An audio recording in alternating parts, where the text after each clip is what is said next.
धन्यवाद. बीड जिल्ह्याचं पितामह असं म्हणले जाणारे नानांनी सुंदर भूमिका मांडली. यानंतर भावी खासदार म्हणून आपण ज्यांच्याकडे पाहतो आहोत असे लोकप्रिय विनंती होते भूमिका मांडावी.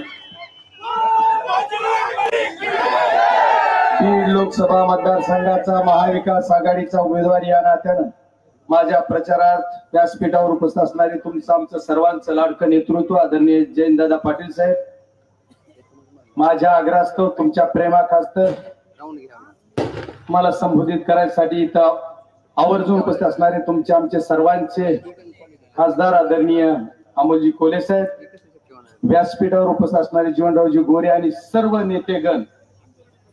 उशीर बराच झालाय, तुम्ही खूप वेळापासून ऐकताय. आमच्या येतानाही गाड्या काही अडवल्या म्हणून कळलं. आमचे सर्व पत्रकारी समोर बसलेत. सर्व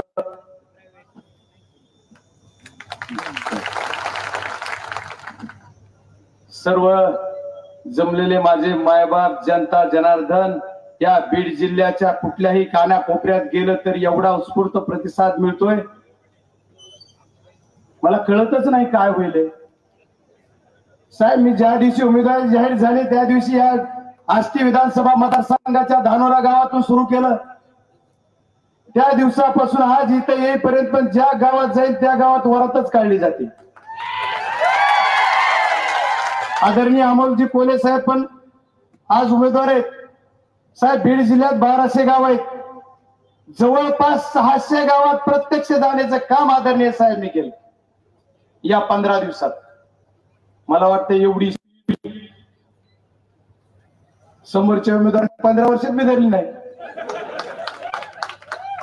समोरचे आपले उमेदवार आहेत 15 वर्षात तरी एवढ्या 600 गावात गेले का? निवडणूक ही बीड जिल्ह्यातली मायबाप जनतेने हातात घेतली आणि निवडणूक कशावर झाली पाहिजे तर विकासावर झाली पाहिजे. आपण केलेल्या कामाचा लेखाजोखा दिला पाहिजे. या बीड जिल्ह्यातल्या जनतेला काय हवंय?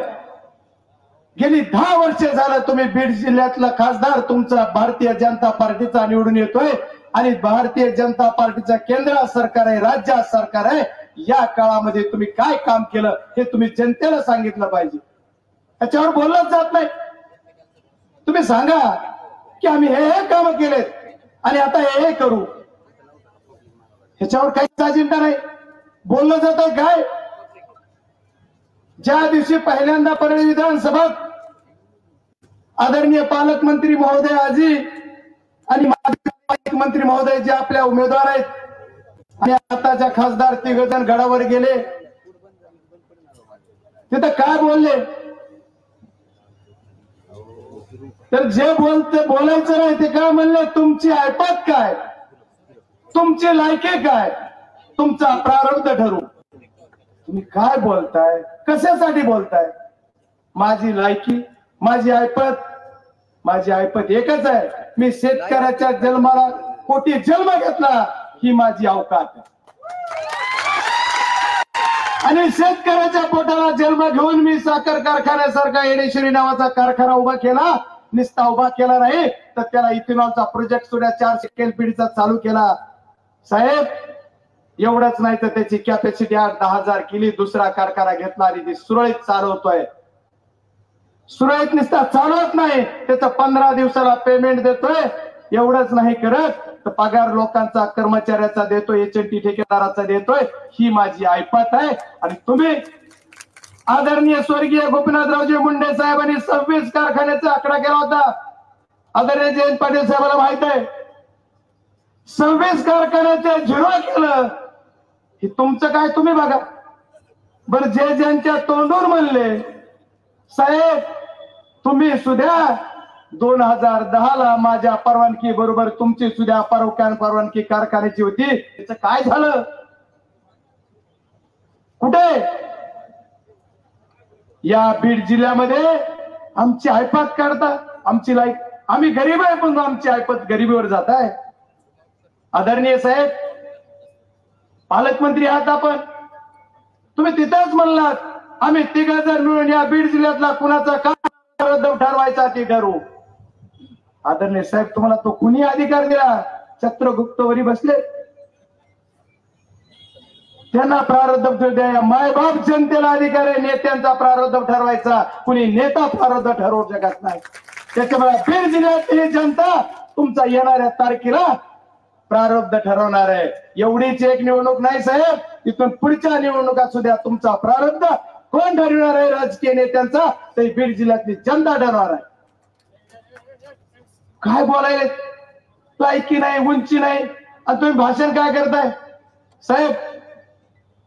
फक्त आणि फक्त माझ्यावरती काय, माझी लायकी नाही, माझी उंची नाही.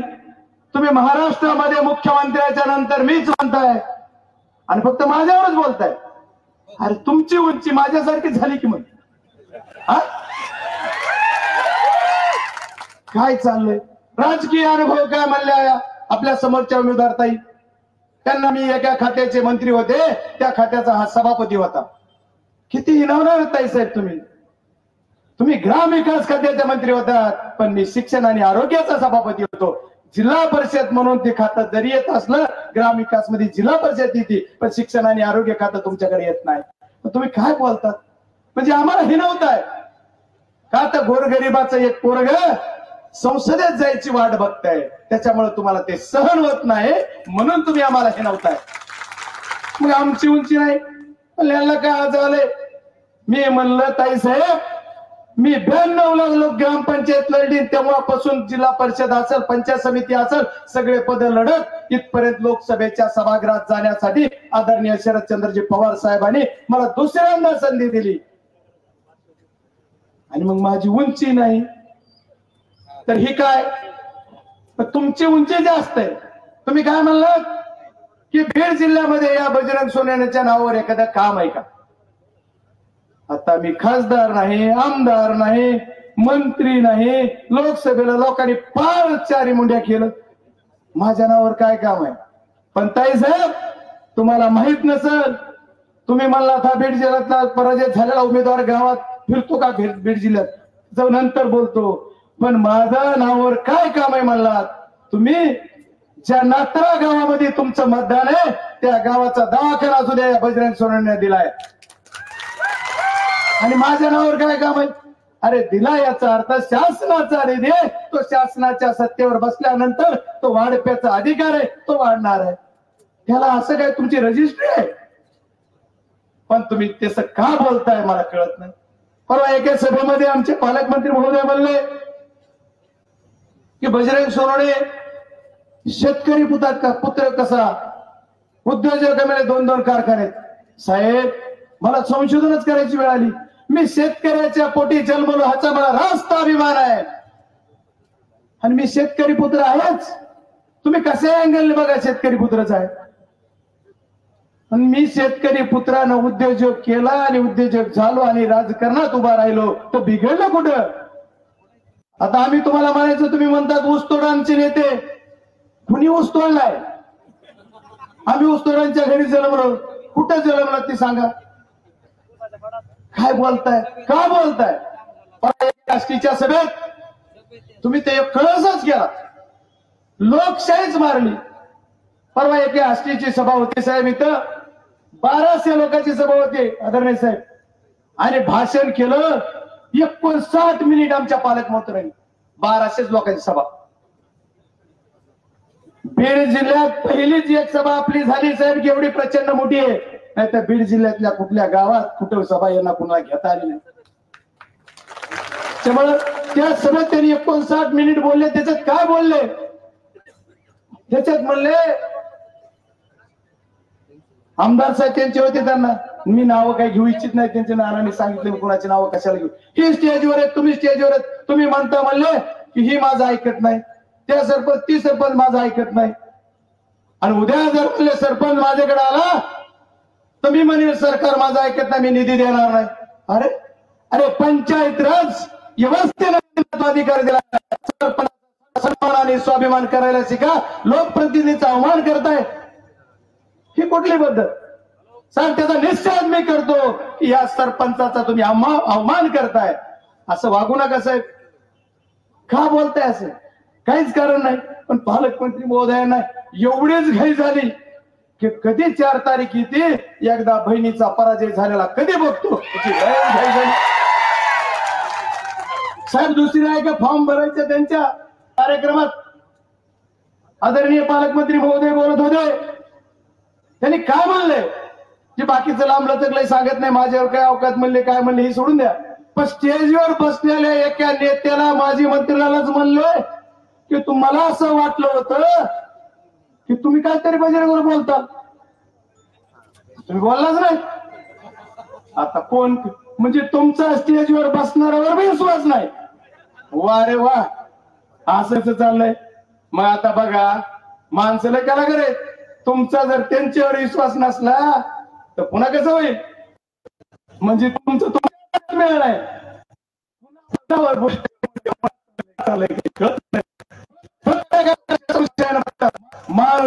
घ्याला जे जे जवळ त्यांच्या जवळ माझी तुमच्या सर्वांच्या समोर एक साक्षीने विनंती करायची जवळ असणाऱ्या नेत्यांना, अरे तुमच्यावर विश्वासच नाही का, कशाला तुम्ही उगाच राहिलात पळत पळत त्यांच्या माग. तुम्ही काही केलं तरी ती म्हणणार त्यांनी काहीच केलं नाही. खरंय का नाही. मग आता कशाला. चला या सर्व गोष्टीचा विचार करायला पाहिजे. यांनी कुठलाच विचार नाही. माझ्या शेतकऱ्यासाठी या खासदार महोदयांनी काय केलं उत्तर द्या. तुमच्या सरकारने शेतकऱ्यासाठी काय केल्याचं उत्तर द्या. माझ्या शेतकऱ्याचा कांद्याचा प्रश्न निर्माण झाला. या महाराष्ट्राच्या मुख्यमंत्र्यांनी सभागृहात 2 शब्द दिला की आम्ही या कांद्याला 300 रुपये अनुदान देऊ. मिळालं का कोणाला आपल्या इथं. मिळालं का. एकाला मिळालं नाही. मग याच्यासाठी आपल्या खासदारांना त्यांच्या सभागृहात किंवा त्यांच्या सरकारकडे कमीत कमी एकदा तरी तोंड उघडायला पाहिजे होतं. उघडलं का. मागच्या 2014च्या निवडणुकीमध्ये या महाराष्ट्राचे उपमुख्यमंत्री देवेंद्र फडणवीस साहेब, आदरणीय आपल्या समोर असणाऱ्या उमेदवार ताई आणि पाशा पटेल नावाचं एक बाहेरून आलेलं, त्या तिघांनी मिळून एक यात्रा काढली टाळ हातात मुर्दंग घेऊन. आणि काय सांगितलं होतं की माझ्या शेतकऱ्याच्या कापसाला 10,000 रुपये भाव दिला पाहिजे. एवढंच नाही तर काय सांगितलं पुढं, माझ्या तुरीला भाव 8,000 दिला पाहिजे, हरभऱ्याला भाव 9,000 दिला पाहिजे. काय झालं. सोयाबीनला भाव तुम्ही 7,000 दिला पाहिजे. आज 10 वर्ष झाले या सर्व पिकाच्या किमती अर्ध्यावर आल्या. याच्यासाठी माननीय खासदार महोदयाने एक चकार शब्द तरी आपल्या सभागृहात बोलल्या का, सरकारकडे बोलल्या का. काहीच नाही. आणि तुम्ही काय म्हणलात पालकमंत्री महोदय, तुम्ही असं म्हणलात की आता आमच्या ताई साहेबाला निवडून का द्यायचंय, तर त्या मोदी साहेबाच्या खांद्याला खांदा लावून संसदेत जाणार आहेत, संसदेत काम करणार आहेत. आणि मग त्यांच्यासाठी आणि त्याच्यानंतर विकासाचा निधी बीड जिल्ह्याला मला आणायचा, त्याच्यासाठी ताई साहेबाला निवडून द्या.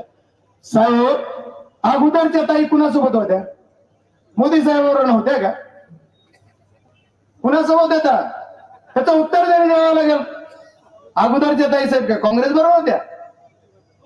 मोदी घ्या सगळं मोदी मोदी बरोबर म्हणताय. मग तुम्हाला कोणी अडवलं होतं विकास करायला बीड जिल्ह्याचा.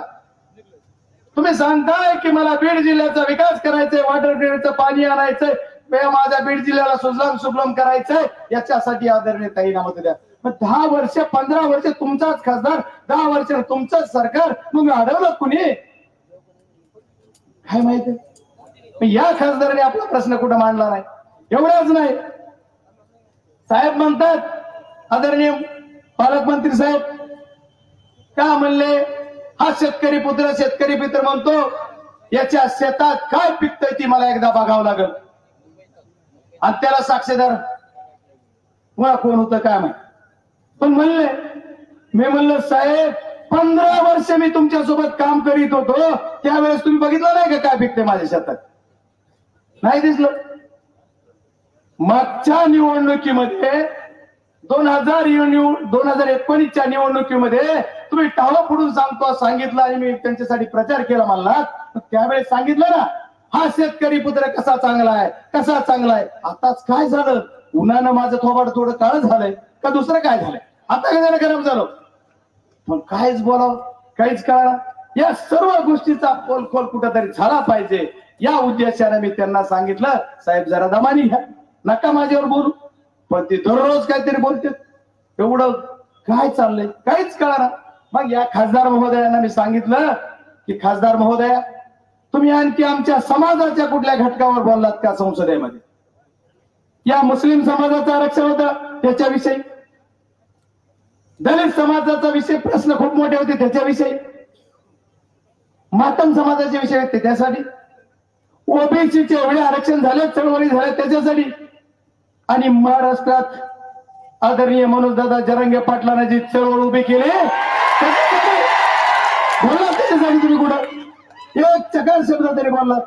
मग काय बोलता ताई साहेब, तुम्ही ओबीसीच्या आंदोलनात नाही, तुम्ही कशातच नाही, बोलता काय? अरे का बोलता? आणि खऱ्या अर्थानं जर विचार करायचा झाला तर माझं सर्टिफिकेटच दाखवलं. हे सर्टिफिकेट कुणी दिलं? कुणी दिलं? सरकारनं. त्यांनी तारखासहित सांगितलं की काय घाई झाली म्हणले, नोव्हेंबरला GR निघाला आणि सर्टिफिकेट जानेवारीला मिळालं. साहेब आम्हाला कुठं घाई झाली? 50 वर्षापूर्वीच आमच्या पहिल्या पिढीलाच मिळायला पाहिजे होतं. ते सर्टिफिकेट कुणामुळे मिळालं? तर आदरणीय मनोजदादा जरांगे पाटलामुळे आम्हाला त्याचा रास्त अभिमान आम्हाला आहे. तुम्हाला काय दुखतंय? तुम्हाला काय अडचण आहे? तुम्ही आम्हाला हे नव्हतं. तुम्ही ओबीसी म्हणताय. कोणच्या ओबीसी? खरे ओबीसी आम्ही आहोत. ओबीसीचं सर्टिफिकेट दाखवलं ना, आम्ही ओबीसी आहोत. तुम्ही तर ओबीसीच नाही. तुम्हीच तपासा. तर कुणाचं काम केलं तुम्ही? एवढ्या बंजारा समाजाला तुम्ही एवढ्या दिवस खेळवलं, त्याचा तुम्ही केलाय त्याची सुद्धा म्हणजे दाखवताय पुढं आणि तुम्ही असं काय असं का? आणि मग आम्हाला म्हणताय जाती. आम्ही कसे जातीवादी? आम्ही कुठं जात कुणाची काढली? आम्ही कधी जातीवादी बोललो नाही. आणि आम्ही जर जातीवादी असतो, आज फक्त मराठा समाजाला वाटतंय की आम्हाला आरक्षण हवं, की जातीवादी जावं. फक्त तुम्हाला तसं काही वाटत नाही. तुम्हाला एकच वाटतंय की बीड जिल्ह्यातल्या ह्या जनतेने ही निवडणूक हातात घेतलेली की कुणाचं ऐकत नाही. त्याच्यामुळे तुम्हाला असं वाटायलंय की आता आपला पराजय, त्याच्यामुळे तुमची पायाखालची वाळू घसरली आणि त्याच्यानंतर तुम्ही आता लागलात काहीतरी बोलायला. एवढाच विषय, दुसरं तुमच्यात काही नाही. त्याच्यामुळं आदरणीय पालकमंत्री महोदय, माझी विनंती आहे तुम्हाला, तुम्ही विकास केला म्हणतात. म्हणले एकदाही म्हणलं की शेतकरी पुत्र की कृषी मंत्र्यांना काय काम केलं दाखवा. खरंच म्हणलो नाही बरं का मी. बरं म्हणलो तर म्हणलो म्हणतात ना तुम्ही, म्हणलो मग काय केलं दाखवा. 9 महिन्यात 9 महिने झालं कृषी मंत्री तुमच्याकडे आले. त्या 9 महिन्यामध्ये तुम्ही काय काम केलं जिल्ह्याला दाखवावं लागेल.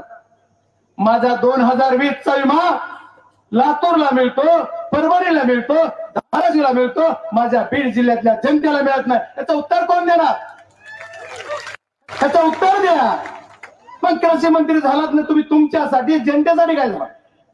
पण तुम्ही कृषी मंत्री झाला एक स्टेटमेंट काढायचं आणि स्टेटमेंट करून सांगायचं केंद्रात माझ्या मानणाऱ्या भारतीय जनता पार्टीचं सरकार आहे. आता तुम्ही बी जाऊ द्या, सरकार आहे आमच्या या सरकारला आणि तुमच्याकडे लई मोठं खातं आहे, तर तुम्ही म्हणायचं या शेतकऱ्यांचा विमा मी खास बाब म्हणून मंजूर करतो, अधिकार तुम्हाला असेल तर.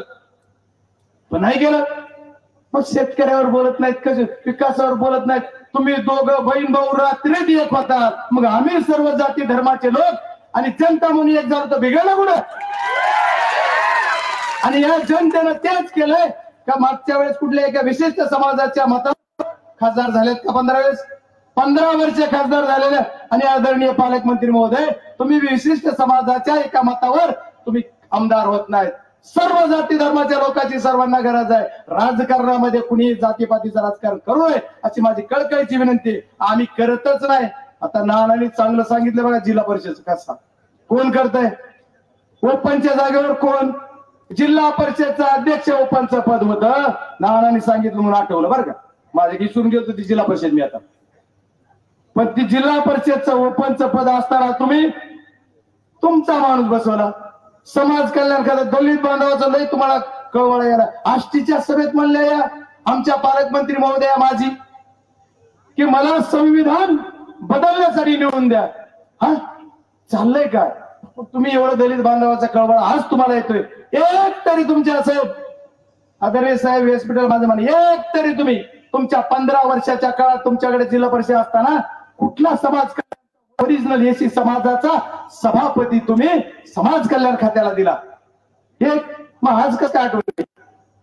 समाज कल्याण खात्याला 2007 पासून मी बघतोय की तुमचाच आहे. खरे का बापू? या सर्व गोष्टीचा सुद्धा विचार करावा लागेल आणि सर्व गोष्टीचा विचार जनतेने केलाय. त्याच्यामुळे तुम्हाला सर्वांना वाईट वाटतंय. मी जास्त काय बोलणार नाही, आता भरपूर बोललो. मी सर्वांना विनंती करणार आहे, येणाऱ्या 13 तारखेला आपल्याला सर्वांना बूथवर सकाळी 7 वाजल्यापासून संध्याकाळी 6 वाजेपर्यंत आपण सर्वांनी राहायचंय आणि बूथ सांभाळायचे. बाबा कुठं कुठं काय म्हणलं होतं आम्ही असं करू. आता बघा आम्ही बीडला हॉटेलच ठेवलंय त्यांनी राहायला आम्हाला. आम्ही एखादं हॉटेल करत तिथं 10-5 गुंड आणून ठेवले. काय चाललंय? बीड जिल्हा हाय नेमका कशाचा? परवा साहेब आणखी एक किस्सा आहे. मीडिया आणि काय करायलेत मायबाप मलाच माहित नाही. साहेब एका हॉटेलमध्ये मारामाऱ्या झाल्या. आदरणीय साहेब, एका हॉटेलमध्ये 8 लाख काहीतरी क्रिस्टियन त्या तुमच्या महाराष्ट्राची सबसिडी देतो म्हणून 8 लाख रुपये गोळा केलेत असं कळतंय. आता एखादा मला माहित नाही. बीड जिल्ह्यातले सुद्धा होते आणि तिथंच एक जण 8 लाख रुपये 340 लोकांचे तुम्ही गोळा केले. ह्याचा पुरावा काय चाललंय? आणि शासकीय यंत्रणा मात्र काय वागायली? आमचे एसपी साहेबाला माझी विनंती आहे, एसपी साहेब जरा दमाने घ्या. आपलं बी आलंय सगळं संपत, नका उगाच कसे मला असं करायला. आज आरटीओनच गाड्या अडविल्या. ठीक आहे, त्यांचं त्याला लकलक साहेब एवढा त्रास आहे. आज निवडणुकीचा बॅलेट पेपर जो आपला आलाय तुमच्या मतदारसंघात कसं आहे साहेब मला माहित नाही, पण आमच्याकडे जो बॅलेट पेपर आलाय ते म्हणतोय वरूनच आलाय. बॅलेट पेपर आपलं चिन्ह अंधुक आहे, त्यांचं चिन्ह भडक आहे. मी आम्हाला 4 जून जगतो त्यांचं भडक असू द्या, आपलं अंधक असलं तरी आपल्याला दिसतंय 4 जूनला आपलं भडक. त्यामुळे यांचे काय चाललंय हेच कळत नाही. तुम्हाला सर्वांना विनंती आहे की जे एक मत जिथं कुठे असेल तिथं बोलवून घ्या आणि मतं करून घ्या आणि आपला तुमचा सर्वांचा अमूल्य असा आशीर्वाद माझ्या पाठीशी आदरणीय शरदचंद्रजी पवार साहेबांच्या या राष्ट्रवादी काँग्रेस आदरणीय जयंत पाटील साहेबांच्या सन्मान करायसाठी तुम्ही सर्वांनी मला मतदान द्यावा एवढी विनंती करतो. आपलं चिन्ह आहे तुतारी वाजवणारा माणूस, या चिन्हासमोरचं बटन दाबून तुम्ही मतदान रूपी आशीर्वाद द्याल एवढी खूप खूप धन्यवाद. धन्यवाद बाप्पा. आम्ही 4 तारखेला दुपारीच तुमचं हे करणार आहोत, जल्लोष करणार आहोत. या ठिकाणी आता अनेक लोकांचे प्रवेश आहेत, परंतु प्रातिनिधिक प्रवेश या ठिकाणी होतील. प्रथमतः या ठिकाणी एक प्रवेश झालेला आहे अमोल राजे तरटे यांचं एक स्वागत या ठिकाणी होईल. तत्काळ त्यांनी आपलं स्वागत स्वीकारायचंय. त्यानंतर विजय अण्णा गाडवे सामाजिक कार्यकर्ता धामणगाव, पहिल्यांदा अमोल राजे तरटे स्वागत करून घ्या. त्यानंतर धन्यवाद.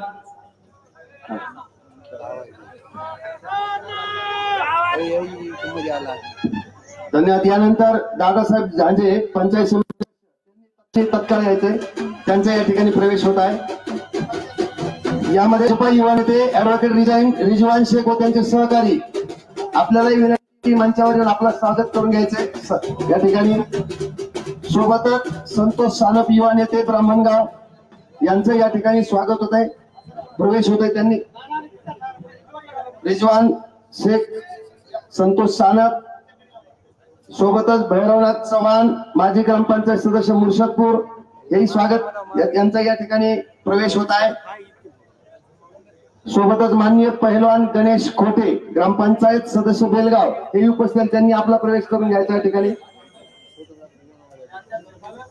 माननीय पहिलवान गणेश खोटे.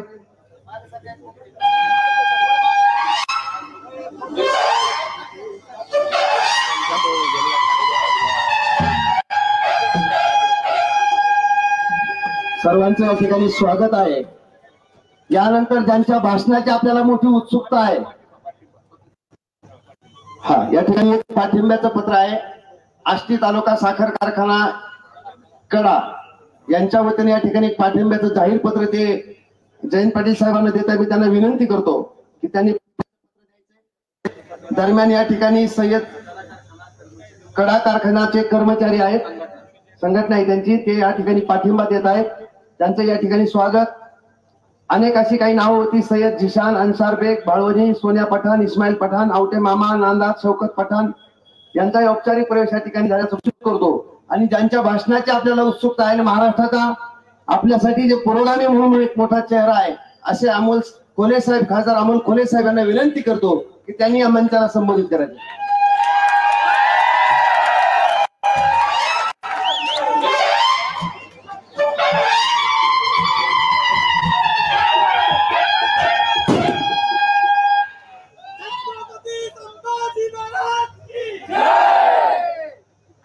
आदिशक्ती तुळजाभवानी, उभ्या हिंदुस्थानचा आराध्य दैवत छत्रपती शिवाजी महाराज आणि छत्रपती शिवाजी महाराजांनी या महाराष्ट्राच्या मातीतल्या माणसाला जगावं कसं हे शिकवल्यानंतर याच मातीतल्या माणसाला शेवटच्या श्वासापर्यंत स्वाभिमानासाठी लढावं कसं हे शिकवणारे छत्रपती संभाजी महाराज यांच्या पवित्र स्मृती.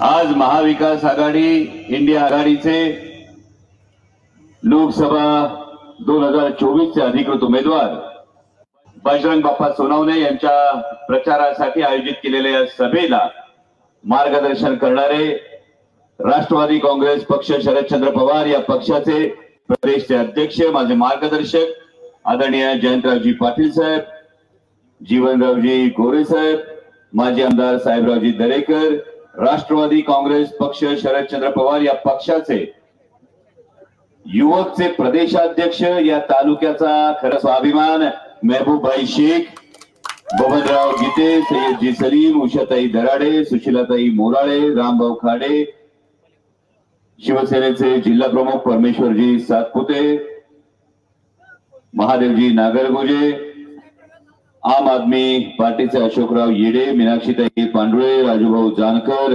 शेतकरी कामगार पक्षाचे विष्णुपंत घोलप, गणेशजी कवडे, काँग्रेस पक्षाचे Bhaskarji Kedar, democratic party of इंडियाचे ज्यांचे विचार आपण ऐकले ते अजिंक्यजी चांदणे, पांथर सेनेचे धडाकेबाज पांथर दीपकजी केदार, सर्व पत्रकार बांधव आणि आपण सगळेजण, सगळ्यांना जय शिवराय.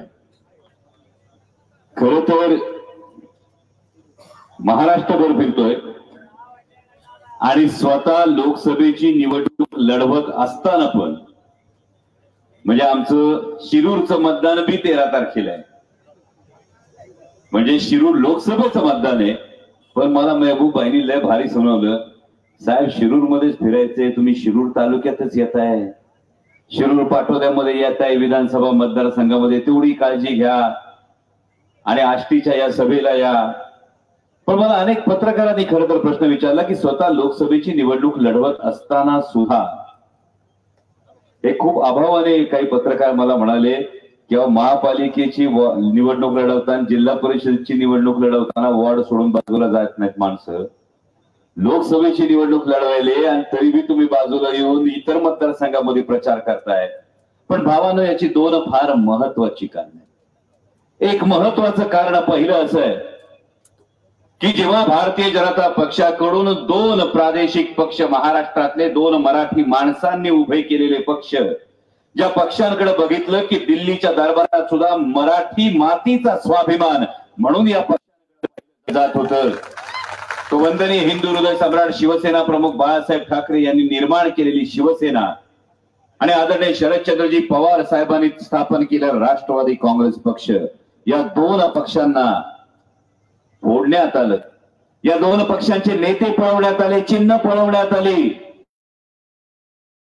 असं म्हटलं एका मामानं, घरावर टाकलेला पाहिला होता, आता पक्षांवर बी अशा पद्धतीने दबाव टाकून दरोडा टाकतात का काय, अशी ही परिस्थिती निर्माण झालेली असताना आदरणीय शरदचंद्रजी पवार साहेब आजही महाराष्ट्राच्या स्वाभिमानासाठी लढतायत. आणि 2 पर्याय आहेत. माझ्या भावांना उद्या कोणी येईल, कोणी काही भाषण करतील, पण हा प्रश्न कायम लक्षात ठेवा, 2024च्या या लोकसभा निवडणुकीच्या संदर्भात 5, 10, 15 वर्षांनंतर जेव्हा आमचे पत्रकार बांधव लिहितील, जेव्हा कुठला तरी लेखक लिहिल, जेव्हा याचं वार्तांकन करेल, तेव्हा नक्की हा प्रश्न असेल का 2024ला महाराष्ट्रातल्या जनतेसमोर, बीड जिल्ह्यातल्या जनतेसमोर 2 प्रश्न होते. स्वार्थासाठी सरपटत जाणाऱ्यांच्या गर्दीत मिसळायचं का स्वाभिमानाने लढणाऱ्यांच्या यादीत उभं राहायचं.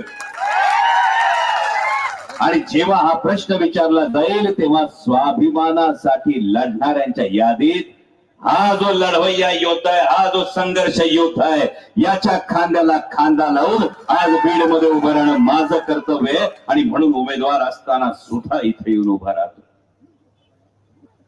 काल तुम्ही बातम्यांमध्ये वाचलं असेल, आदरणीय पवार साहेबांच्या प्रकृतीला साथच 22 दिवस 50 सभा आणि 22 दिवस 50 सभा केल्यानंतर थोडासा आवाज बसलाय, म्हणून आज खरं तर आदरणीय पवार साहेब येऊ शकले नाही. आणि खरंच येताना आदरणीय जयंत पाटील साहेबांबरोबर येताना हा विचार मनात आला, आपली संस्कृती आहे खरं तर घराची. घरातलं वडीलधार माणूस उन्हातानाची पर्वा न करता घराच्या स्वाभिमानासाठी लढत असेल तर माझ्यासारख्या युवा कार्यकर्त्यांचं हे कर्तव्य आहे की आपण सुद्धा त्यामध्ये खारीचा का होईना आपण वाटा उचलला पाहिजे. हे माझ्यासारख्या युवा कार्यकर्त्यांचं कर्तव्य. आणि विश्वास आहे मला, अभिमान आहे मला शिरूर लोकसभा मतदारसंघातल्या जनतेचा. कारण छत्रपती शिवाजी महाराजांची शिकवण आहे, ज्याचा बाले किल्ला मजबूत त्याचा गड मजबूत आणि ज्याचा किल्ला मजबूत त्याला मुलगिरीसाठी बाहेर पडता येते.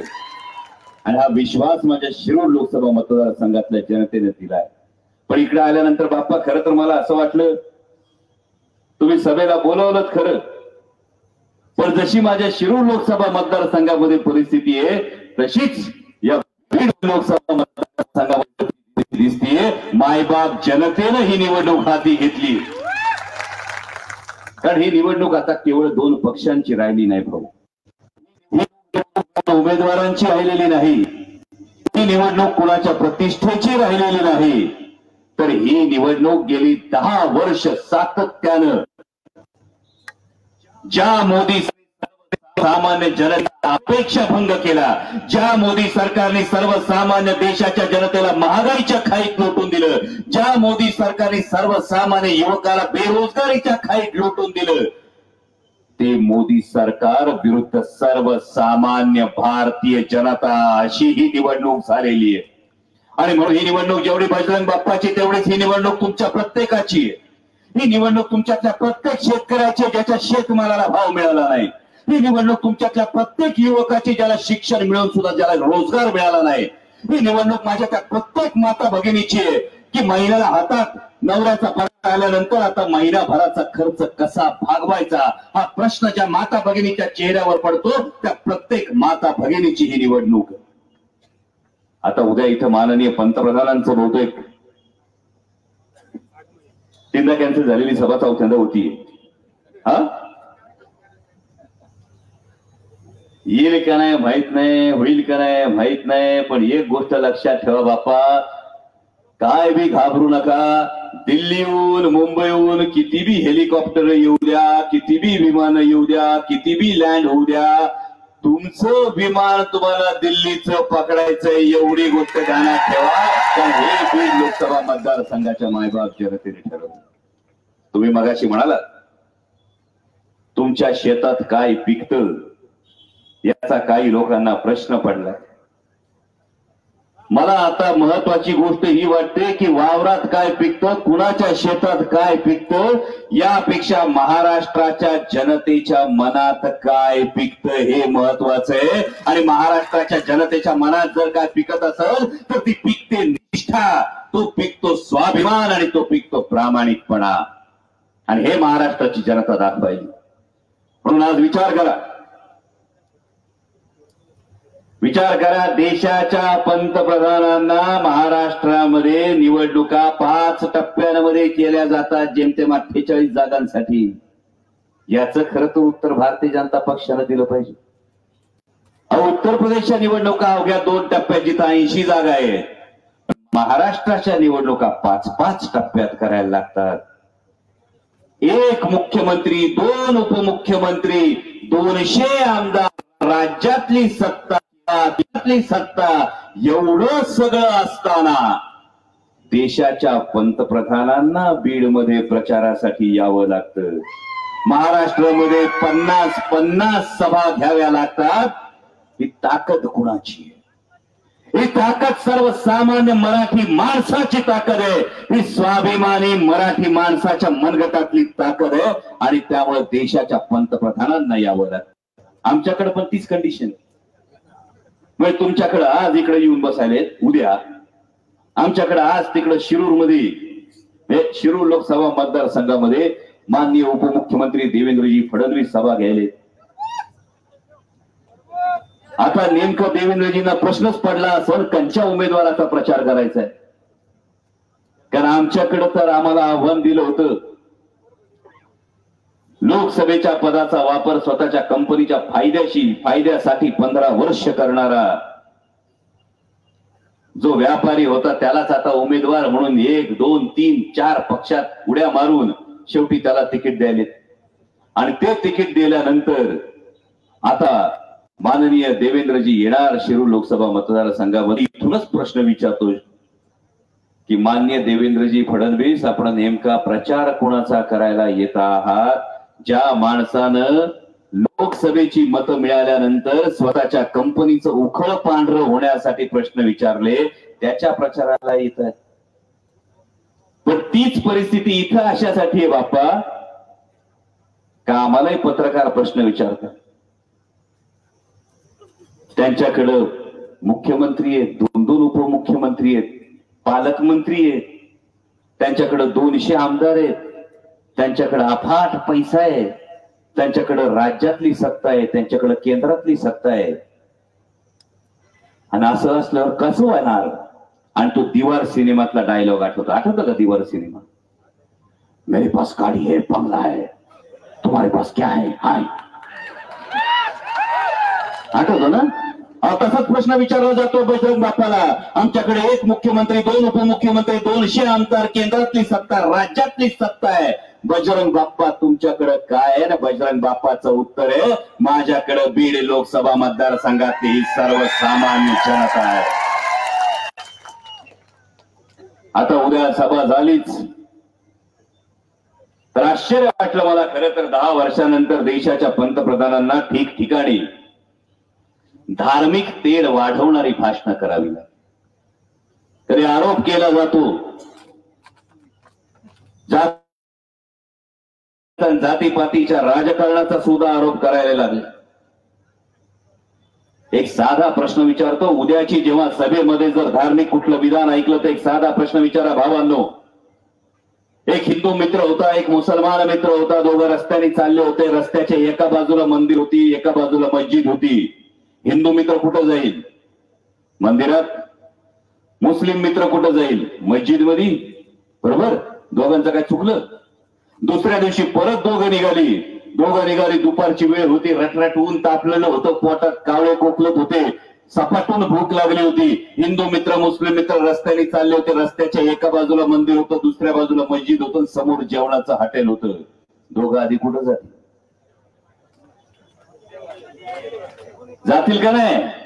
मग भावानं, उद्या जेव्हा कोणी तुम्हाला धर्माच्या नावाने काहीतरी डोस पाजायला येईल तेव्हा सांगा, पोटातल्या आगीला ती आग विझवण्यासाठी मिळणाऱ्या भाकरीला जात माहीत नसते, त्याला धर्म माहीत नसतो. आधी रोजगाराचं बोला, नंतर आमच्या डोक्यात हे कुठलं तरी विष पेरा.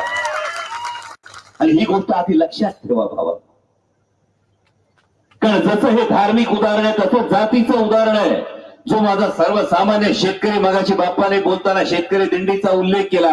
2014 मध्ये यवतमाळमध्ये माननीय पंतप्रधान आले होते आणि यवतमाळमध्ये माननीय पंतप्रधानांनी हे आश्वासन दिलं होतं का शेतकऱ्याचं उत्पन्न आम्ही दुप्पट करू.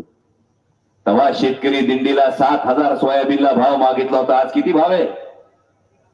किती घातलं सोयाबीन? 4, 3.5, 3 घातलं. 3-4 हजारांनी सोयाबीन घालावं लागतंय. मला आठवून बघा भावांनो, 2014ला बी तुम्ही 4-4.5 हजारांनी सोयाबीन घातलं होतं.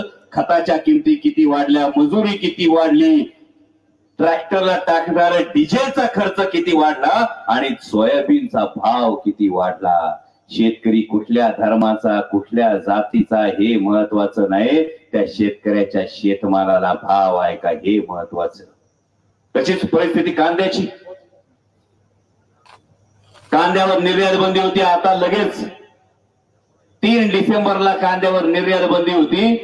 आता कुठे 6 महिन्यानंतर कांद्याची निर्यात बंदी उठवताना बी त्याच्यावर $550 पर मेट्रिक टन, म्हणजे एका टनामाग $550 बोजा तुमच्या बोकांडी घातलाय.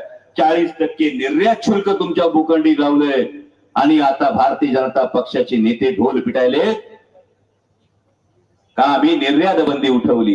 पण उद्या माननीय पंतप्रधान आल्यानंतर विचारा या महाराष्ट्रातल्या कांदा उत्पादक शेतकऱ्याचं गेल्या 5-6 महिन्यामध्ये जे 3-3.5 हजार कोटी रुपयाचं नुकसान झालं त्याची भरपाई कोण देणार. गेल्या 3-3.5 हजार कोटीच्या नुकसानाच्या भरपाई विषयी बोलत नाही. बोलतात ते काय, दिवसाला 17 रुपये तुमच्या तोंडावर मारले जातात. ही शेतकऱ्याची किंमत आहे का? आणि कुठल्याही जातीचा, कुठल्याही धर्माचा, कुठल्याही पंथाचा, कुठल्याही प्रांताचा असला तरी सर्वसामान्य देशातला शेतकरी आज आवाज देतोय, आम्हाला किसान सन्मान निधी नको, आमच्या खतांच्या किमती मर्यादित ठेवा आणि आम्ही कष्टानं जे पिकवतो त्याला आधी व्यवस्थित भाव द्या. आणि ही परिस्थिती केंद्रातल्या सरकारची. आणि म्हणूनच बघा, जी परिस्थिती ती शेतकऱ्यांची, ती तरुणांची काय वेगळी परिस्थिती. आज गावाकडे किती वर्षाचं साधारणपणे आपण लग्न किती वर्षी करत होतो. पोराचं लग्न किती वर्षी करीत होतो. आता किती वर्षाची झाली पोरं. होतात का लग्न. माझ्या भावाचा हा साधा प्रश्न यासाठी विचारावा लागतो. आज शेतावर आमचा जो तरुण असतो, या शेतमाला शेतीत काय राहिलं नाही, शेतीत काय राम राहिला नाही. आधी बघितलं जायचं स्थळ आलं का बघितलं जायचं वावर किती, शेती किती, एकर किती, हे सगळं बघितलं जायचं. आज विचारलं जातं पोरग शेतीवर आहे का. आणि जर पोरीचा बाप असेल तर पोरीचा बाप आधी मान नकारार्थी हलवतो. नुसतं शेतीवर पोरग असलं तर पोरगी कशी द्यायची, हे नुकसान कुणी केलंय कृषी प्रधान देशात, याचा उत्तर खरं तर माननीय पंतप्रधानांना द्यायला पाहिजे. 2 कोटी रोजगार देणार होते आमच्या तरुणाला दरवर्षी, 2 कोटी. आज काय सांगतात आमच्या पोराला, मोबाईल उघडून बघा, टीव्ही लावून बघा, काय बघायला मिळतं, काय खेळा. 2 कोटी जिथे रोजगार येणार होते तिथं आमच्या पोरांना सांगितलं जातं खेलो रमी, खेलो जंगली रमी. मॅच बघायला गेलं का आधी जाहिरात येते, बनवा आधी टीम. बरोबर. भावानं थट्टेचा विषय नाही, कालचाच प्रसंग सांगतो. काल प्रचाराच्या गडबडीत होतो. काल बारामतीच्या सभा करून नगरला चाललो होतो आणि नगरला चालला असताना एक फोन आला. खानदेशातलं पोरग होतं. खानदेशातलं पोरग पुण्यात आलं होतं, नोकरीच्या निमित्तानं आलं होतं. आई बापांनी मोठ्या आशेनं खुश होऊन पोराचं लग्न लावून दिलं होतं. पोराला नोकरी लागली होती, लाखभर रुपयाचा पगार पोराला होता. आणि त्या पोराचा मला फोन आला होता. त्यांनी सांगितलं, दादा ऑनलाईन गेमिंग मध्ये 25-30 लाख रुपये घालवून बसलोय.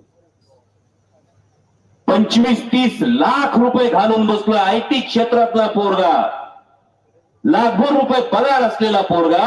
त्याला म्हटलं, बाळा घरी कोण कोण असतंय. तो म्हटला, आता लेकरू 1 महिन्याचं आहे. 1 महिन्याचं लेकरू आहे. 25-30 लाखाचं कर्ज डोक्यावर झालं ऑनलाईन गेमिंग मुळे. आणि आता या 25-30 लाखापासून सुटका कशी व्हायची हे कळायला झालंय. आता आत्महत्या करण्याशिवाय पर्याय नाही. 1 महिन्याचं पोरग पदरात, हातात नोकरी असताना केवळ ऑनलाईन गेमिंग पोटी 25-30 लाख रुपये गमावले. आता तुम्ही म्हणाल याचा संबंध निवडणुकीशी कसा. बरोबर. माहितीये का याचा निवडणुकीशी संबंध कसा भावांनो. जे उद्या माननीय पंतप्रधान येणार आहे त्यांनी नारा दिला होता, ना खाऊंगा ना खाने दूंगा.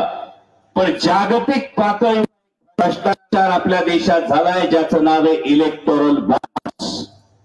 या इलेक्टोरल बॉन्ड्स मध्ये फ्युचर गेमिंग नावाच्या एका कंपनीने, जी कंपनी या ऑनलाईन गेमिंग आणि ऑनलाईन लॉटरी मध्ये काम करते, या कंपनीने 500 कोटी रुपयाचे इलेक्टोरल बॉन्ड्स दिले. 500 कोटी रुपयाचे इलेक्टोरल बॉन्ड जे दिले. माननीय पंतप्रधानांना अत्यंत नम्रपणे हाच प्रश्न विचारू इच्छितो. माननीय पंतप्रधान महोदय, अहो 500 कोटी रुपयांच्या इलेक्टोरल बॉन्ड्स दिले म्हणून माझ्या देशातल्या युवकांचं भवितव्य आणि त्यांचं आयुष्य अशा प्रकारे तुम्ही ऑनलाईन गेमिंग आणि ऑनलाईन लॉटरी करणाऱ्या लोकांना हे विकले का, हा प्रश्न आज जनतेच्या मनात आहे. आणि भावानं हे सगळे प्रश्न घेऊन निवडणुकीला जा. 13 मेला मतदान आहे. बरं झालं मी पंतप्रधानांचे लय आभार मानतो. बाप्पा तुम्ही म्हणाला बॅलेट पेपरवर ईव्हीएम वर त्यांचं चिन्ह भडक आहे. लई चांगले, त्यांचं चिन्ह भडक आहे ते लई चांगले, कारण कंचं चिन्ह दाबायचं नाही, कुठलं बटन दाबायचं नाही हे ते सांगताय. आणि त्यात मान्य पंतप्रधानांचं मनापासून मी आभार मानेन की पंतप्रधान बीड मध्ये सभा घ्यायला येतात. कारण माननीय पंतप्रधान जेव्हा 2014 मध्ये माननीय पंतप्रधानांना जेव्हा येताना बघा ना पेपरमध्ये बातम्या, तुम्ही छापणारच असं फोटो बिटो छापणार ना, तुमच्या सगळ्यांचे आभार मानायला आवर्जून माननीय पंतप्रधानांच्या सभेचा फोटो पंतप्रधानांच्या चेहऱ्यासहित आपण छापा अशी माझी आपणा सर्वांना विनंती आहे. कारण बीड लोकसभा मतदारसंघाच्या प्रत्येक माणसाला आठवलं पाहिजे की याच माननीय पंतप्रधानांनी 2014 मध्ये सगळ्या देशातल्या नागरिकांना सांगितलं होतं का मतदानाला जाताना गॅस सिलेंडरला नमस्कार करून जा.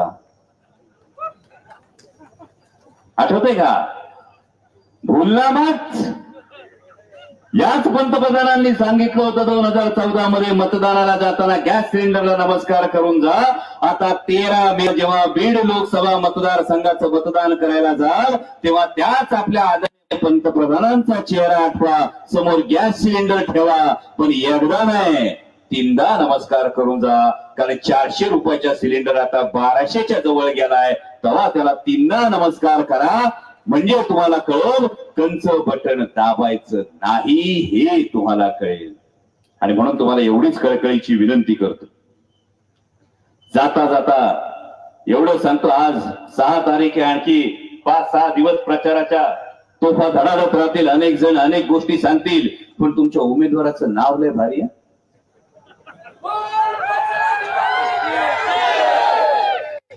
नुसतं तेवढं म्हणून थांबायचं नसतंय. जरा आपला इतिहास, जरा आपली संस्कृती आठवायची असते. विचार करा 2 जुलैला जे काही घडलं, हे घडत असताना ज्यांनी भूमिका बदलल्या त्या का बदलल्या असतील, ज्याचा त्याला प्रश्न माहित असेल. पण महत्वाची गोष्ट लक्षात ठेवा, रामायणामध्ये जेव्हा बजरंगबलीला, जेव्हा हनुमंतरायाला बांधून रावणाच्या सभेत नेलं होतं, तेव्हा रावणाच्या सभेत बंदिवान करून हनुमंताला ठेवलं होतं. ज्यांनी भूमिका बदलल्या त्यांना तर फक्त धमकावलं होतं असं म्हणतात ना. रावणाने तेव्हा हनुमंतरायाला सांगितलं होतं भूमिका बदल, बाजू बदल, रामाची बाजू सोडून रावणाकडे ये, जर नाही आलास तर शेपटीला आग लावील. ऐक नाही आपली संस्कृती, म्हणलं होतं का नाही? तेव्हा म्हटलं होतं शेपटीला आग लावील. आता काय म्हणतात ते? हा, लोकांना सगळं माहिती. म्हणजे तेव्हा कदाचित काडी लावील म्हटलं होतं, आता.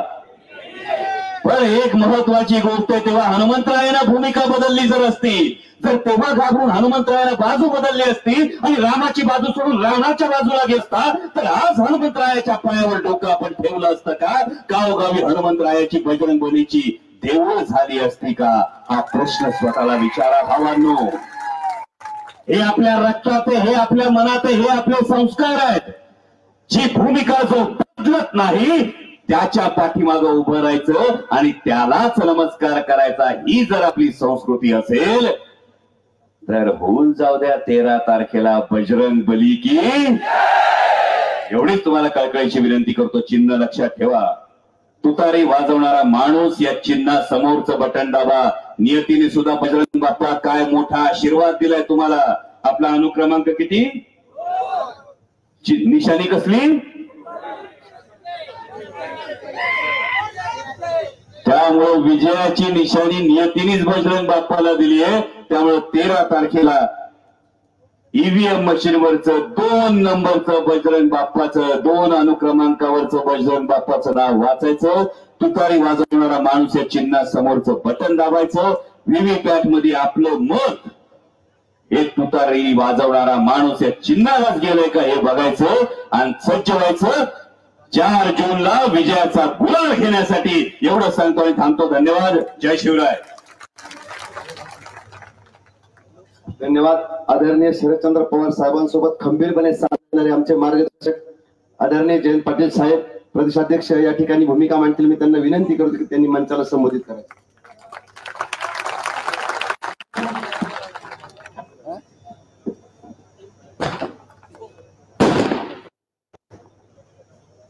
ज्यांच्या उत्कृष्ट भाषणाचा अनुभव आपण सगळ्यांनी घेतला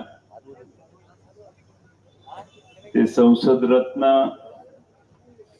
शिरूरचे आपले आजचे अधिकृत राष्ट्रवादी काँग्रेस शरदचंद्र पवार पक्षाचे उमेदवार खासदार अमोल कोल्हेजी,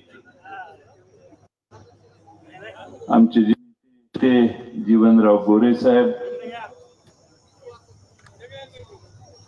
आपल्या सर्वांचे लाडके उमेदवार बजरंग बाप्पा सोनवणे, माजी आमदार साहेबराव दरेकर नाना, महाराष्ट्र प्रदेश युवक राष्ट्रवादी शरदचंद्र पवार पक्षाचे अध्यक्ष मेहबूब शेख,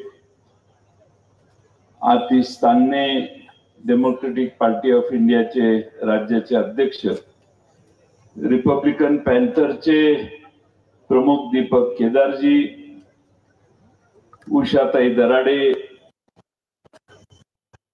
सुशीलाताई मोराळे, तालुक्याचे अध्यक्ष राम खाडेजी,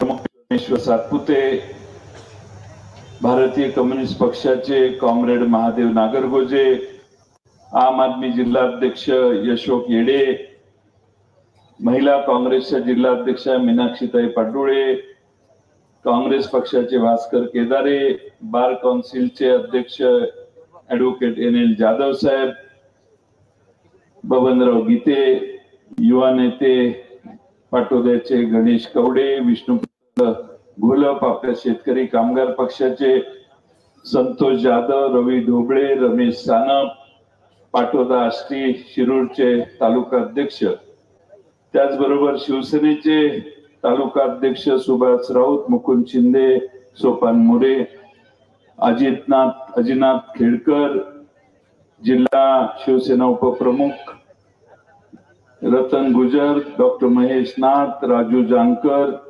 पूजा मोरे, परमेश्वर काका शेळके, आष्टीचे तालुक्याचे अध्यक्ष आणि आमचे ज्येष्ठ नेते अमोलराजे तरटे, ज्यांनी अलीकडेच प्रवेश केला, पुन्हा आपल्याकडे प्रवेश केला, आप्पासाहेब चौधरी, शिवभूषण जाधव, दीपक खोले, सुनील नाथ, बाळासाहेब मिसाळ, आमच्या पिंपळेताई, या व्यतिरिक्त कोणी राहिलं असेल तर नाव लिहिणाऱ्याची चूक आहे, आणि बंधू आणि भगिनींना आपल्या सगळ्यांना बजरंग बाप्पांना लोकसभेवर पाठवायचंय. बजरंग बाप्पांची उमेदवारी जाहीर केली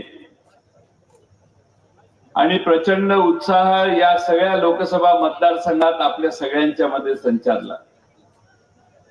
अनेकांनी पाठिंब्याची भूमिका घेतली. अनेकांनी बजरंग बाप्पांना 5 वर्षापूर्वी 5 लाखापेक्षा जास्त मतं पडलेली याची आठवण केली. मागच्या वेळी देखील बजरंग बाप्पांच्या प्रचाराला मी आलो होतो. बाप्पा, आजचं चित्र जरा बरंच काही वेगळं आहे. तुमच्या विजयाची जी नांदी आहे असं म्हटलं तर वावगं ठरणार. बजरंग बाप्पा स्वकष्टातून पुढे आलेले आहेत.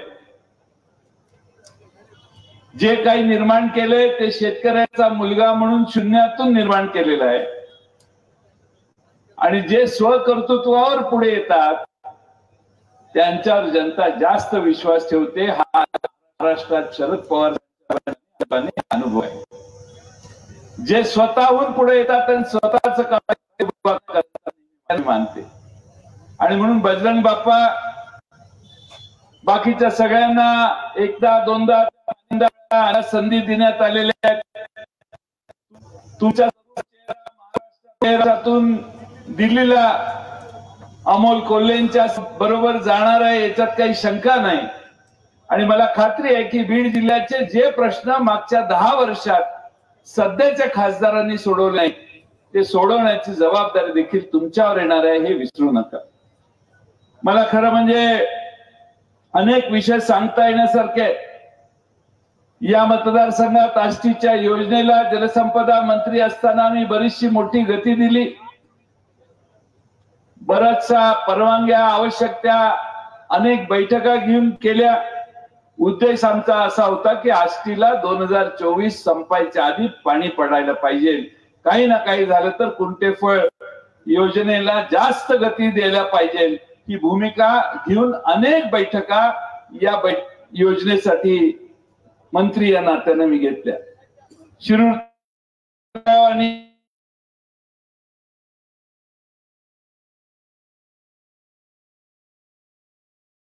सिंफनाच्या कॅनलचं पीडीएन केलं. 45 कोटी रुपयाची नियामक मंडळात तरतूद त्यावेळी करण्यात आली. सिंफना धरणाची उंची वाढवण्यासाठी जमीन ऍक्विजिशनचा अडचण होती, त्यासाठी 9 कोटी रुपये दिले आणि उंची वाढवण्याच्या प्रकल्पाला देखील मान्यता देण्याचं काम त्या काळात झालं. आज या जिल्ह्यामध्ये रेल्वेचे काम अपूर्ण आहे. ते बजरंग बाप्पा पवार साहेबांच्या नेतृत्वाखाली महाराष्ट्रात जेवढे आपले सगळे राष्ट्रवादीचे खासदार निवडून जाणार आहेत त्या सगळ्यांच्या ताकदीनं आणि हेही काम आपल्याला पूर्ण करायचं. या जिल्ह्यात फार मोठा रोजगार आला नाही, उद्योग आला नाही, तरुणांच्या हाताला काम नाही. ती परिस्थिती आपल्याला बदलायची आहे. खासदार निधी खर्च झाला नाही अशी माहिती आहे. सगळा खर्च तुम्ही कराल आणि पदरचाही खर्च कराल असा मला विश्वास आहे. त्यामुळे खासदार निधी खर्च काही चिंता येईल असं मला वाटत नाही. आणि त्यामुळं या ठिकाणी आपल्या सगळ्यांना चांगले दिवस आणायचे असेल तर बजरंग बाप्पांच्या शिवाय मित्रांनो दुसरा पर्याय आहे असं मला वाटत नाही. 10 वर्ष ज्यांना संधी दिली त्यांनी काय केलं हे तुम्हा सगळ्यांना माहिती आहे. आणि म्हणून नुसती बीड मध्येच ही परिस्थिती मित्रांनो नाहीये. मी महाराष्ट्रातल्या वेगवेगळ्या जिल्ह्यामध्ये जाऊन आलो. आम्ही 10 लोकसभेत उमेदवार उभे केलेले आहेत आणि मी आपल्याला विश्वासाने सांगतो त्या 10 मधला पराभूत होऊ शकतो असा एकही उमेदवार नाही, कारण जनतेचा सर्व 10 ठिकाणी प्रचंड पाठिंबा. आणि म्हणून सगळे होते त्यावेळी अमोल कोल्हे साहेब आम्ही तुम्हाला सगळ्यांना चौघांनाच निवडून शकलो 22 उमेदवारापैकी. आता कुणीही नाहीये, तुम्ही सगळे आहात, समोरचे सगळे आहेत. जनता काय चमत्कार करू शकते हे तुम्हाला 4 जूनला मतमोजल्यावर कळेल. 10 पैकी 10 मी म्हणतोय, पण 10 पैकी 7 ते 8 खासदार हे पवार साहेबांचे दिल्लीला पाठवण्याचं काम महाराष्ट्र करेल. शिवसेनेचे खासदार मोठ्या प्रमाणात जातील, काँग्रेसचेही खासदार दिल्लीला मोठ्या प्रमाणात जातील. माझा अंदाज आहे की 48 पैकी 32 ते 35 खासदार हे महाविकास आघाडीचे निवडून गेल्याशिवाय राहणार नाही. आपल्या सगळ्यांना किती त्रास या 10 वर्षात झालेला आहे हे तुम्हा सगळ्यांना माहिती आहे. पण हा त्रास होत असताना आपली लूट किती झाली, आपल्या खिशातनं काढले किती आणि किती लोकांनी आपल्या दिल्ली सरकारने आणि महाराष्ट्र सरकारने आपल्याकडून पैसे मिळवले हे सगळं जर बघितलं तर आपल्या खिशात 6,000 रुपये केंद्राचे, 6,000 रुपये राज्याचे आले. पण दिल्लीने प्रत्येकाच्या खिशातनं 1.5-2 लाख रुपये दरवर्षी काढायचा सपाटा काढला. तुम्ही म्हणाले कसं काय? 50,000 रुपये जर तुम्हाला घर चालवायला लागत असतील तर 9,000 रुपये जीएसटीला आपण भरतो दर महिन्यात. 1,00,000-1.25 लाख रुपये तर जीएसटीलाच आपण भरतो. चपलेपासून कपड्यापासून तुम्ही म्हणाल त्याच्यावर आज काहीही गरिबाला फुकट नाही. शेतकऱ्यांच्या अवजारांवर टॅक्स आहे 18%, 12%. शेततळ करायला प्लास्टिकचा कागद घ्यायला गेला तरी त्याच्यावर जीएसटी आहे. एकही गोष्ट मोदी साहेबांच्या सरकारने कर आकारण्याची सोडली नाही. त्यामुळे तुमच्या खिशातनं प्रचंड मोठे पैसे जातात. आता काल परवा खताचे नवीन दर 5 मे 2024 पासून लागू झाले. तुम्हाला माहिती आहे की नाही माहित नाही. 10-26 ला 1470 रुपये परवापर्यंत दर होता. आता 1700 रुपये दर होणार आहे. म्हणजे 230 रुपये वाढ झाली. 24-24-00 ला 1550 रुपये दर होता. आता 1700 रुपये दर गेलाय. म्हणजे 150 रुपये वाढले. 20-20-013 ला 1250 च्या ऐवजी 1450 म्हणजे 200 रुपये वाढले. म्हणजे खतामध्ये सरासरीने 200-250 रुपये यांनी आजच वाढवले.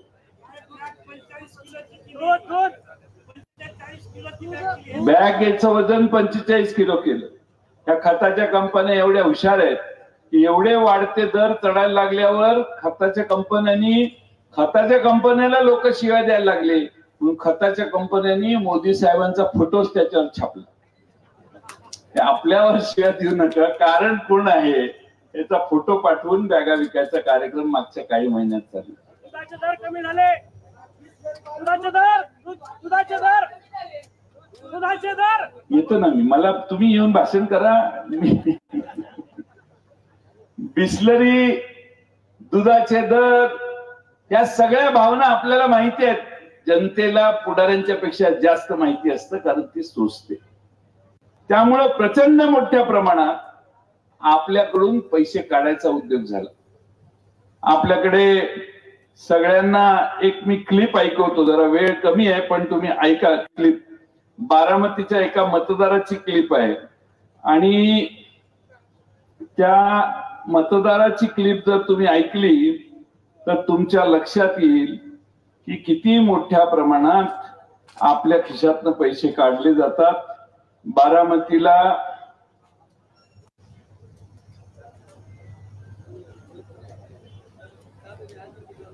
ऐकण्यासारखी क्लिप आहे म्हणून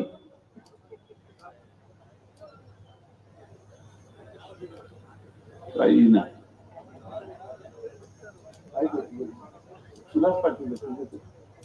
आल्यावर दाखवतो. पण आपल्या सगळ्यांना हे या ठिकाणी निमित्तानं सांगितलं पाहिजे की महाराष्ट्रामध्ये आणि देशामध्ये प्रचंड मोठ्या प्रमाणात आपल्या खिशातनं पैसे काढायचं काम झालं. दुसरा महत्वाचा भाग म्हणजे मगाशी कोणीतरी सांगितलं सोयाबीनचे दर आता 4000 रुपयावर आले. 7000 रुपयाचे दर 4000 रुपयावर आले. 50 क्विंटल सोयाबीन बाजारात नेलं तर 3000 रुपयाने 1.5 लाख रुपये आपल्याला खड्डा पडतो. तो ह्यांच्या चुकीच्या धोरणामुळे पडतो.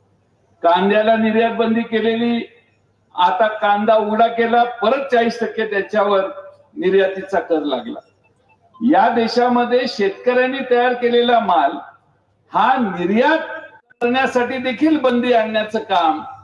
भारतात कुठल्या स्टील उद्योगाला कधी निर्यात बंदी आली?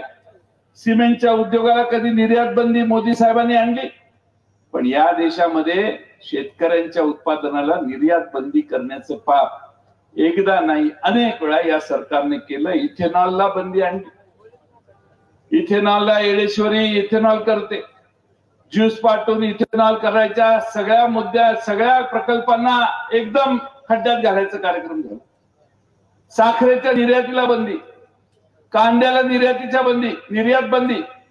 प्रत्येक पिकाच्या मागे निर्यात बंदीसाठी या सरकारने सतत प्रयत्न केला आणि शेतकऱ्याला खड्ड्यात घालण्याचं काम केलं.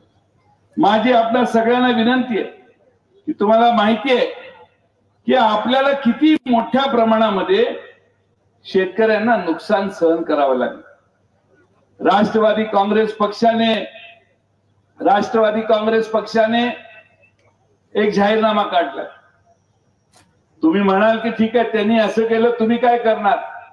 राष्ट्रवादी काँग्रेस पक्षाने जो जाहीरनामा काढलाय त्यात आम्ही असं जाहीर केलेलं आहे, आमचं सरकार आल्यानंतर या भारतात शेतकऱ्यांच्या शेतीच्या अवजारांच्या वरचे सगळे कर काढू, 0% कर या देशातल्या शेतकऱ्यांच्यावर आम्ही लावू.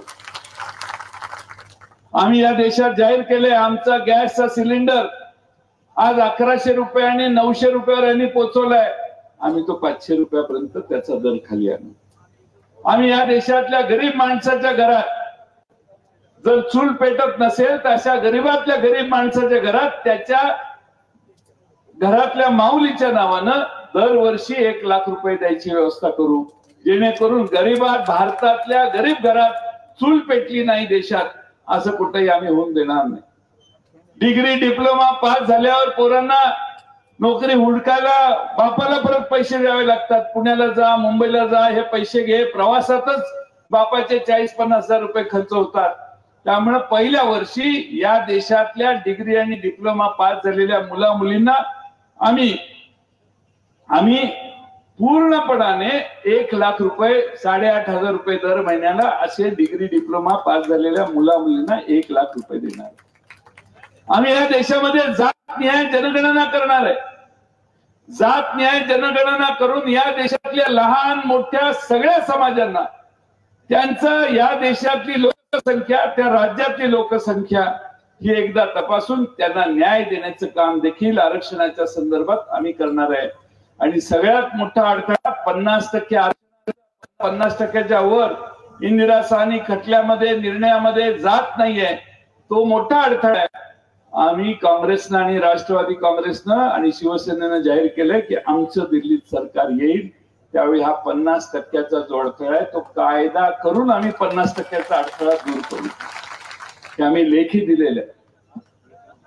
आता आमचे विरोधक म्हणतील यांचं सरकार येणार नाही म्हणून या सगळ्या गोष्टी देत आहेत.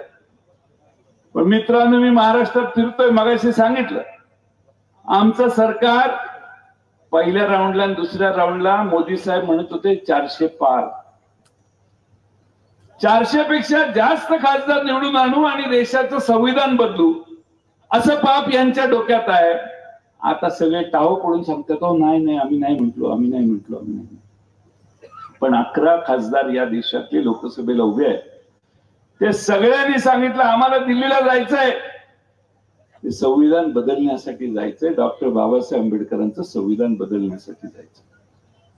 ज्या संविधानाने देशातल्या मोदी सरकारला सत्तेवर येण्याची संधी दिली, लोकशाही आहे म्हणून, त्याच संविधानाच्या डोक्यावर पाय ठेवायचं काम करण्याचा प्रयत्न हे सरकार जर दिल्लीला पुन्हा निवडून आल्यावर करणार असेल तर या देशातल्या गोरगरिबांनी, पददलितांनी, या देशातल्या लोकशाहीवर विश्वास असणाऱ्या प्रत्येकाने आपल्या मताची किंमत राखण्यासाठी यंदा कमळाला पूर्णपणानं महाराष्ट्रातनं आणि देशातनं उखडून बाहेर टाकण्याचं काम केलं पाहिजे. आणि त्यासाठी तुम्ही सगळ्यांनी जागरूकतेनं मतदान करा. आज महाराष्ट्रात आणि देशामध्ये आपल्या सगळ्यांना, बऱ्याच जणांना माहिती आहे सोनं काय रोज आपण खरेदी करत नाही, पण मनमोहन सिंगाच्या वेळी 14 साली सोन्याचा दर 28,000 रुपये होता. आता 2024 साली किती झालं मी बघतोय कोणी कोणी सोनं खरेदी केले 74,000 रुपये झाला. म्हणजे 28,000चा दर 74,000 रुपये, 60-62 रुपयाची डॉलरची आमच्या खरेदीची ताकद आम्हाला 60-62 रुपये मोजायला लागत होते, ते आज 83 रुपयापर्यंत पोहोचला.